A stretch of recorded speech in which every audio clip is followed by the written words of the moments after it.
Hari Kurniawan, saya sendiri Dr. Krismondo, kemudian Radika Deva Chandra dan Wahyu Catur. Di sini kami akan membahas mengenai pemahaman understanding by design, mengenai pemahaman siswa tentang pengetahuan dirinya. Artinya apa? Pengetahuan diri itu siswa telah mampu memiliki pengetahuan bahwa memiliki gaya belajar, kemudian bisa merefleksikan dan bisa memperbaiki hal-hal yang ada dalam dirinya. Untuk lebih jelasnya akan dijelaskan oleh Nadira.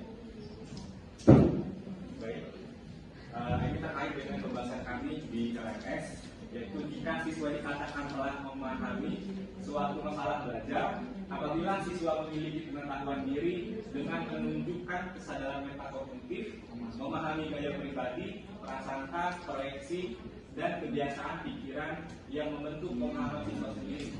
Kemudian siswa mampu menuangkan arti pembelajaran dan pengalaman.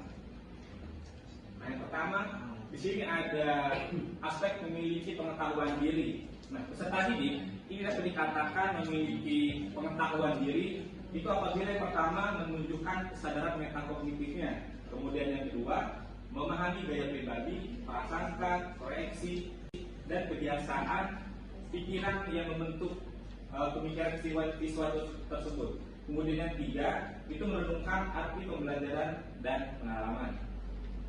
Nah, contoh konkret yang kami alami pada saat PPL itu pada masa pelajaran sejarah Indonesia terkait materi Sumpah Pemuda dan Jati Diri Keindonesiaan. Yang pertama itu tentang aspek pengetahuan dirinya, itu terkait dengan kesadaran metakognitif, yaitu di mana peserta didik itu memiliki kesadaran diri bahwa untuk mengerti dan memahami pentingnya memahami materi Sumpah Pemuda dan manfaat dari mempelajarinya. Sebagai contoh, pada saat diskusi tanya jawab, itu peserta didik diminta untuk memberikan suatu pendapat atau gagasan terkait pemahaman mereka tentang materi Sumpah Pemuda dan Jati Diri Keindonesiaan. Ketika ada peserta didik yang mampu mengungkapkan pendapat kemudian gagasannya terkait materi ini, berarti dia sudah dapat mengungkapkan atau menunjukkan aspek metakognitifnya seperti itu. Nah, kemudian yang kedua, ini terkait dengan memahami gaya pribadi, prasangka, proyeksi, dan kebiasaan pikiran yang membentuk pemahaman siswa tersendiri. Yang pertama, yang siswa mampu memahami materi Sumpah Pemuda dengan gaya belajarnya sendiri. Nah, dari materi yang kami sampaikan terkait kebiasaan pikiran yang membentuk pemahaman sendiri, yaitu berpikir kritis dan mengaitkan materi Sumpah Pemuda dengan kehidupan sehari-hari. Nah, yang ketiga ini adalah menemukan arti pembelajaran dan pengalaman.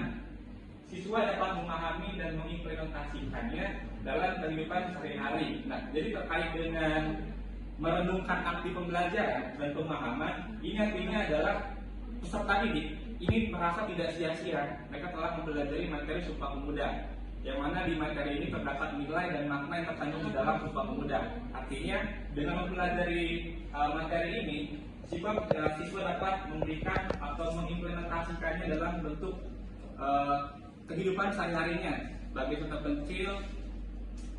kecil ketika di kelas, di mana di situ kan pasti ada perbedaan suku, adat, budaya, bahkan agama. Nah, disitulah ketika dia bertoleransi kemudian menghargai perbedaan itu, maka dia sudah dapat mengimplementasikan nilai dan makna Sumpah Pemuda ini tadi.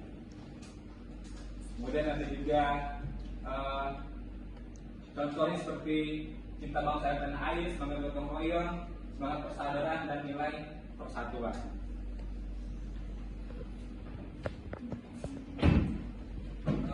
Demikian penjelasan dari kelompok kami.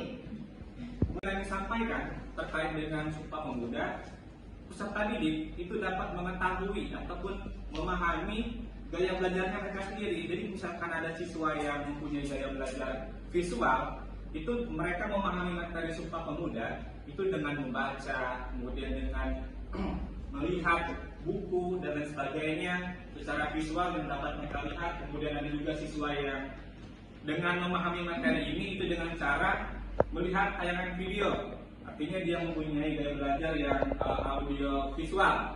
Jadi dengan kami menayangkan video pembelajaran terkait Sumpah Pemuda, maka disitulah siswa tersebut dapat memahami materinya. Kemudian ada juga siswa yang mempunyai gaya belajar kinestetik, makanya kami menerapkan pada suatu pembelajaran menggunakan model pembelajaran project based learning. Nah, disitulah siswa yang mempunyai gaya belajar ini itu dapat menuangkan pemahamannya terkait materi siswa pemuda dengan cara membuat sebuah proyek infografis. Lalu kemudian siswa mampu memvisualisasikan materi yang telah dipelajari dalam bentuk proyek. Nah, jadi setelah mereka mempelajarinya, mereka dapat mengetahui nih, kira-kira supaya mereka lebih paham, maka mereka akan membuat sebuah visualisasi terkait materi yang telah mereka pelajari, baik itu dapat berupa ringkasan, rangkuman, ataupun peta konsep dan sebagainya.